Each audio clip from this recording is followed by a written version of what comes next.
de tudo, agora 18h56, faltando 4 minutinhos para as 7 da noite aqui no Cidade de Oeiras. Já estamos aqui conectados com o cantor evangelista Luiz Corgues. Vamos para São Paulo falar com ele.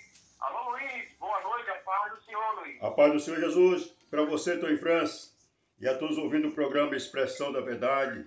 Que Deus abençoe todos vocês, Deus abençoe todos nós, na paz do Senhor e Salvador Jesus Cristo. Eu quero agradecer a todos que já participaram, né? Aí o nosso irmão Roseno, o Luiz, o Fabiano Silva, né? Irmã Carmosa. O Fabiano Silva. Todos que participaram, eu agradeço, vocês que estão ouvindo na sintonia. E quero convidar vocês para nós fazer a oração que é o Salmo 67, porque esse já é um registro. E na verdade, aqui fala exatamente do reino de Deus. Então nós vamos vamos convidar para concentrar, para que o reino de Deus seja manifestado em toda a terra. Deus tenha misericórdia de nós e nos abençoe e faça resplandecer o seu rosto sobre nós, para que se conheça na terra o teu caminho e em todas as nações a tua salvação. Louvem-te a ti, ó Deus, os povos, louvem-te os povos todos. Alegrem-se e regozijem-se as nações, pois julgarás o povo com equidade e governarás nações sobre a terra. Louve-te a ti, ó Deus, os povos, louvem-te os povos todos. Então a terra dará o seu fruto, e Deus, o nosso Deus, nos abençoará. Nosso Deus nos abençoará, em toda a terra o temerão. Andarão no teu amor e no teu temor. Aleluia! Agora, convido a todos que regozijem no Senhor. Salmo 33. Regozijai vós no Senhor, vós justos, pois aos retos convém o louvor. Louvai ao Senhor com harpa, cantai a ele com saltério de 10 cordas, cantai um cântico novo, com júbilo, porque a palavra do Senhor é reta, e todas as suas obras são fiéis. Ele ama a justiça e o juízo. Oh, glória! A terra está cheia da bondade do Senhor. Pela palavra do Senhor foram feitos os céus, e todo o exército dele pelo espírito da sua boca. Oh, glória! Ele ajunta as águas do mar como num montão, põe os abismos em tesouro. Tema ao Senhor, tema toda terra ao Senhor, temam todos os moradores do mundo. Lembrando que temer não é andar tremendo, temer é obedecer. O temor do Senhor é o princípio da sabedoria. Versículo 9, porque ele falou e tudo fez, mandou e logo tudo apareceu. O Senhor desfaz o conselho das nações, quebranta os intentos dos povos. O conselho do Senhor permanece para sempre. Os intentos do seu coração é de geração em geração. Bem-aventurado é a nação cujo Deus é o Senhor, e o povo que ele escolheu para a sua herança. O Senhor olha desde os céus, está vendo todos os filhos dos homens. Da sua morada contempla todos os moradores da terra.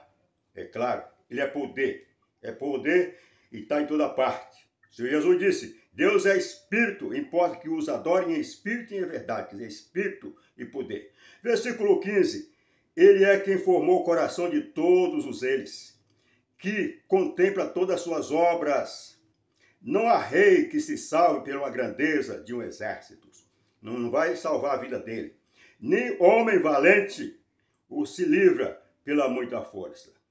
O cavalo é vão para a segurança. Hoje em dia não se guerreia mais com cavalo, são os carros fortes, um tanque, mas são destruídos, né? Então, mas aqui fala que na época se guerreava com cavalo. Então, os cavalos é vão para a segurança. Não livra ninguém com a sua grande força. Eis que os olhos do Senhor estão sobre os que o temem. Temer, como eu falei, é obedecer. temor do Senhor é o princípio da sabedoria. Então, sobre os que esperam na sua misericórdia, para livrar as suas almas da morte e para conservar vivo, mesmo em tempo de fome. A nossa alma espera no Senhor. Ele é o nosso auxílio e o nosso escudo, pois nele se alegra o nosso coração, porque temos confiado no seu santo nome, Jesus Cristo. Aleluia! Seja a tua misericórdia, Senhor, sobre nós, como em ti esperamos. Ó Pai nosso que está no céu, santo e santificado seja o teu nome. Venha a nós o teu reino, Pai. Seja feita a tua vontade, aqui na terra como é no céu. O pão nosso de cada dia dá-nos hoje. Perdoa-nos a ofensa, Pai, assim como nós perdoamos aquele que já nos ofendeu, mas que também já se arrependeu. E não nos deixe cair na tentação. Não nos induza à tentação, mas livre de todo mal, porque sabemos que teu é o reino, teu é o poder. Honra e glória te pertence para todo sempre. Amém e amém e amém. A paz do Senhor Jesus, estou em França. A paz do Senhor Jesus a todos que estão ouvindo o programa Expressão da Verdade, seja pela internet, seja pelo rádio, onde quer que esteja alcançando e as pessoas estão ouvindo. Que Deus abençoe todos vocês, coloca um anjo ao redor de cada um de vocês para ouvir a oração de vocês. Amém. Programa Expressão da Verdade, agradecer aí a todos vocês que estão sintonizando no nosso programa, Luiz. Valeu, um abraço. Amém. Então eu vou trazer para vocês, eu sempre gosto de estar repetindo sempre a mensagem anterior, porque as pessoas pegar melhor. E eu falei na mensagem anterior, referente o que o Senhor Jesus falou. Ele estava falando com Nicodemo, né? Aqui no João, capítulo 1, aliás, capítulo 3, ele estava conversando com Nicodemo. Então, disse, deixa eu ver, para fazer sentido tem que começar do começo, né? Diz assim, ó, havia entre os fariseus seriam os mestres, né? Um homem chamado Nicodemo, príncipe dos judeus. Esse foi ter de noite com Jesus e disse, fazer perguntas, né? Ele foi de noite já escondido dos outros, porque ele acreditava em Jesus, mas ele, sabe como é que é? Se falasse que realmente Jesus era o Filho de Deus, era o prometido, era o Messias, então os outros caíam de pau, então ele foi escondido, né? Então ele fez uma pergunta para Jesus, dizendo, mestre, sabemos que é mestre vindo da parte de Deus, porque ninguém pode fazer os sinais que tu fazes, que sinais os milagres que tu faz, se Deus não for com ele. E Jesus respondendo disse-lhe, na verdade, eu vos digo que aquele que não nascer de novo não pode ver o reino de Deus, que não pode ver. Nascer de novo já é ter um entendimento, quer dizer, ele tem que ter conhecimento da palavra e aí ter o entendimento, discernimento, para poder entender. Aí ele vai ver, não só vai ver, como ele vai poder também fazer os sinais. Então o Senhor Jesus disse, na verdade eu te digo, que aquele que não nascer de novo não pode ver o reino de Deus. E disse Nicodemo, como pode ser isso? Sendo um homem nascer sendo velho, então, no meu caso, eu estou sem chance, né? Estou sem chance, por quê? Porque poderá pode tornar a entrar no ventre da sua mãe e nascer? Quer dizer, as pessoas liam a Bíblia, como ainda até hoje, lia a Bíblia, mas não entendia, não interpretava, não entendia, não diferenciava da vida espiritual para a carnal. Eles interpretavam a lei de Moisés, mas só carnalmente. Então Jesus respondeu e disse, na verdade te digo, que aquele que não nascer da água e do Espírito não pode entrar no reino de Deus. Lembra que Jesus apareceu na festa, subiu no palanque lá e disse, aquele que tiver sede, venha a mim e beba. Quer dizer, ouvir ele é beber a água. Falou para a mulher samaritana, mulher, quem bebe desta água desse poço, logo volta a ter sede. Quem beber da água que eu lhe der, nunca tornará a ter sede, porque a água que eu lhe der, lhe fará nele uma fonte de água viva. Vai fazer uma fonte que jorra para a vida eterna. Porque Jesus está falando da palavra dele, da unção do Espírito Santo. Aí Jesus disse,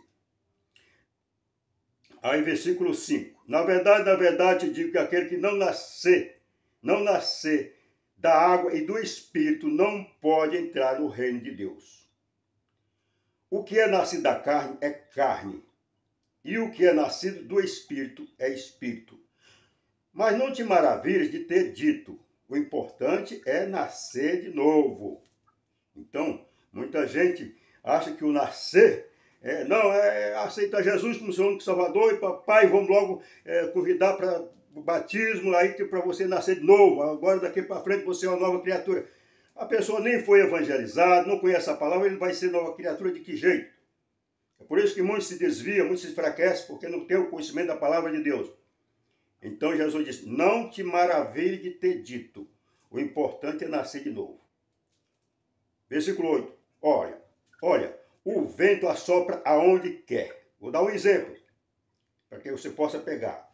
O vento assopra aonde quer. Ouve-se a sua voz, mas não se sabe de onde vem, nem para onde vai. Então, assim é aquele que é nascido do Espírito. Quer dizer, é uma pessoa voluntariamente, trabalha voluntariamente para Deus, não trabalha em prol de uma entidade, não trabalha em prol de si mesmo. Quer dizer, é cumprindo os mandamentos de Deus. O Senhor Jesus não disse, ide a toda criatura, pregar o evangelho a toda criatura, ensinai. Então batiza em nome do Pai, do Filho e do Espírito Santo. Quer dizer, batiza em meu nome. Em nome do Pai, Filho e do Espírito Santo, em nome de Jesus. Em nome do Pai, do Filho e do Espírito Santo, ensinando-os a guardar todas as coisas que eu vos tenho mandado. E eu vou estar com vocês todos os dias até a consumação dos séculos. Quem crê será salvo, quem não crê é condenado. Quem crê nasce de novo, quem não crê não vai nascer de novo. Vai continuar na vida pecaminosa, então não nasceu de novo. Então, só para a pessoa entender. Versículo 9. Nicodemos responde e disse-lhe, mas como pode ser isto? Jesus responde e disse, mas rapaz, tu és mestre em Israel e não sabe isto? Na verdade, te digo que nós dizemos o que sabemos. Mas quem é esse nós? Jesus está falando dele e do Espírito Santo. Dele e do Pai dele. Eu e o Pai somos um. Não é nós, judeus. Na verdade, eu te digo que nós dizemos o que sabemos e testificamos do que vimos. E não credes no nosso testemunho. Se eu vos falo de coisas terrestres, né? Dando uma explicação, um exemplo terrestre, das coisas terrenas. Não creste, não entendeste? E como crereis se vos falar das celestiais? Aí tão pouco é que vai entender. Ora, ninguém subiu ao céu, senão um que desceu do céu, o Filho do Homem que está no céu. E como Moisés levantou uma serpente no deserto, assim importa que o Filho do Homem seja levantado, para que todo aquele que nele crê não pereça, mas tenha a vida eterna. Porque Deus amou o mundo de tal maneira que deu o seu Filho unigênito, para que todo aquele que nele crê não pereça, mas tenha a vida eterna. Porque Deus enviou o seu Filho ao mundo, não para que condenasse o mundo, mas para que o mundo fosse salvo por ele. Quem crê nele não é condenado, mas quem não crê já está condenado. Então é assim. Quer dizer, mandou ensinar todo mundo, pregar todo mundo. Quem crê será salvo, quem não crê é condenado. A pessoa preferiu viver nas trevas, viver na escuridão. Referente, ele diz assim, como Moisés levantou a serpente no deserto, assim importa que o Filho do Homem seja levantado. Então, aí as pessoas que vieram depois dos judeus, dos fariseus, se levantou os romanos, o povo de Roma, que vivia na idolatria, e passou a idolatria para o Evangelho de Cristo. Aí fizeram Jesus, ponharam numa cruz, aí pronto. Aí foi que a idolatria se multiplicou, porque além de Jesus, Maria e Madalena e todo mundo, e Paulo e Pedro e tudo.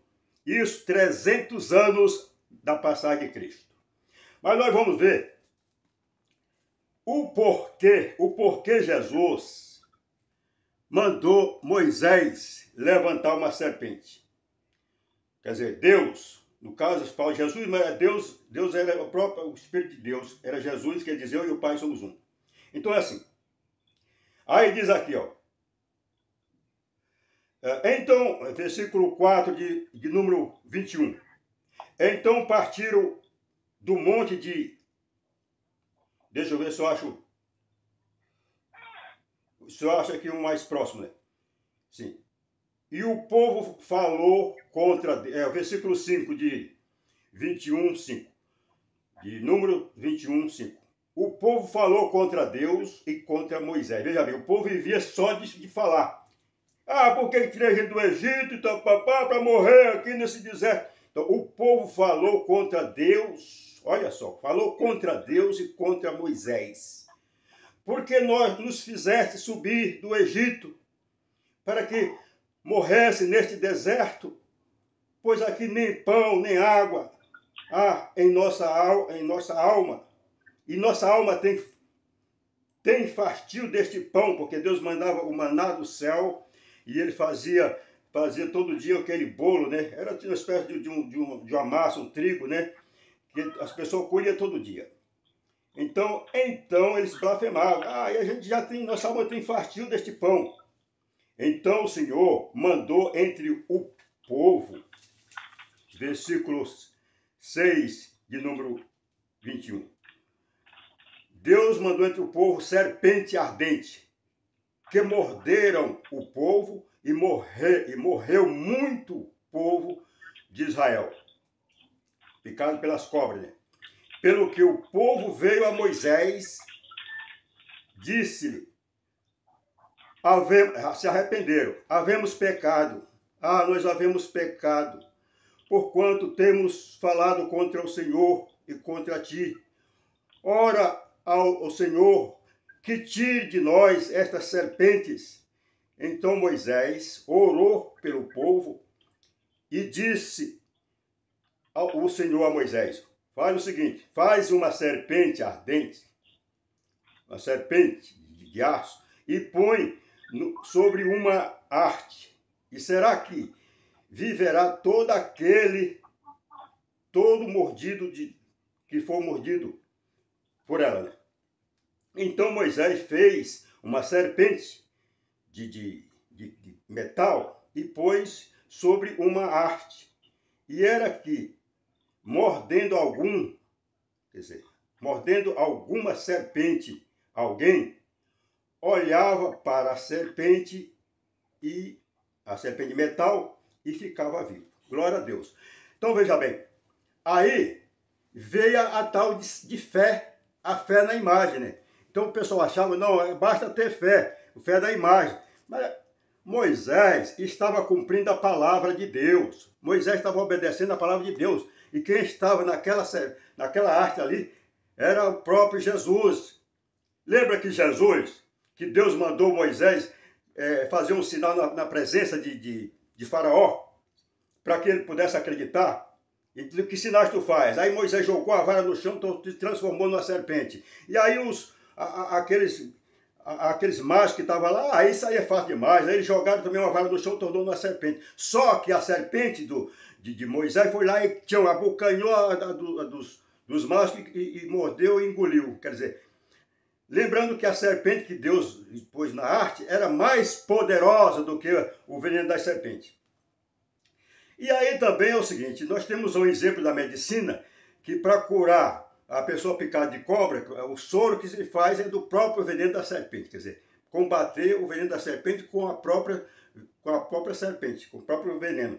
E assim Deus fez também, mandou fazer uma serpente de metal, pois qualquer que olhar para ela for mordido, quer dizer, a pessoa orava. Foi uma espécie de fé, mas não é fé. Era simplesmente obedecendo a palavra de Deus. E aí, o povo inventaram de fazer Jesus de metal, fez de louça, fez de barro e pendurou também, seguindo esse exemplo. Porque o Senhor Jesus deu esse testemunho. E como Moisés levantou no deserto a serpente, assim importa que o Filho do Homem seja levantado para que todo aquele que nele crê não pereça, mas tenha vida eterna. Aí, além dele fazer Jesus, ele faz tanta bugiganga, e é semelhante aos terreiros de macumba. Você vai nos terreiros de macumba, está lá, eles põem, de propósito, eles põem também a imagem de Jesus, porque ali não representa nada, eles põem a da Maria, põem a de... Aí depois lá mais para trás tem um bode preto, de chifre, aí vai os pretos velhos, quer dizer, eles fazem aquela mistura. Aí o católico vai para você de macumba, chega lá e vê aquele santo na sala, na recepção. Opa, não, aqui é a casa de Deus, porque a igreja é cheia de... Aí eles caem na armadilha. Quando vai ver, está atolado até o pescoço. Né? Tudo por causa da falcatrua do Satanás. Que ele toma também pela palavra. Então ele diz, não, mas não é pecado não, porque Deus mandou Moisés fazer uma serpente. Quer dizer, e as pessoas eram curadas pela fé. Não, as pessoas eram curadas pela palavra de Deus. Então, quando Jesus fala levantou a serpente, ele levantou a palavra. Então, quando você olhava para a cruz, ali você estava vendo a palavra de Deus sendo crucificada. No princípio era o Verbo, e o Verbo estava com Deus, e o Verbo era Deus. E o Verbo se fez carne e habitou no meio de nós. Então, quer dizer, vimos a sua glória como a glória do unigênito do Pai, cheio de graça e verdade. Então, era a própria palavra em carne, estava na cruz. Mas significa que quando a pessoa olha para a palavra de Deus, olha, medita, aí é o que diz o Salmo 1. Bem-aventurado é o varão que não anda segundo o conselho do ímpio, nem se assenta na roda dos escarnecedores, nem se prende no caminho dos pecadores. Antes ter o prazer na palavra de Deus, e na palavra de Deus medita de dia e de noite, pois será como uma árvore plantada junto a ribeiro de água, cujas folhas não caem, e dá o seu fruto na estação própria. Então tudo isso representa Jesus, é a palavra. Então todo aquele que nele crê, não pereça, mas tenha a vida eterna. Então fica assim, como Moisés levantou a serpente no deserto, assim importa que o Filho do Homem seja levantado.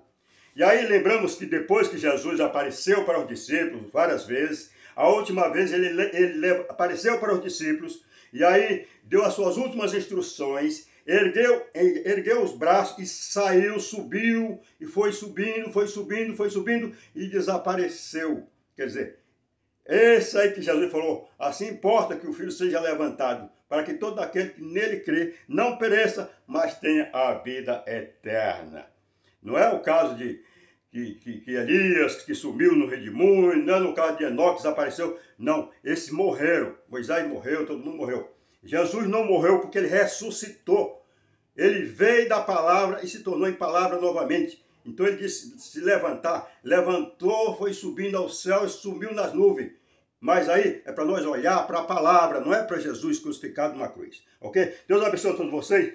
Estou em França, a paz de Deus. E nós vamos voltar já em seguida com um novo quadro. O quadro da Irmã Conceição. Então a paz, estou em França. Vamos entrar com o quadro da Irmã Conceição.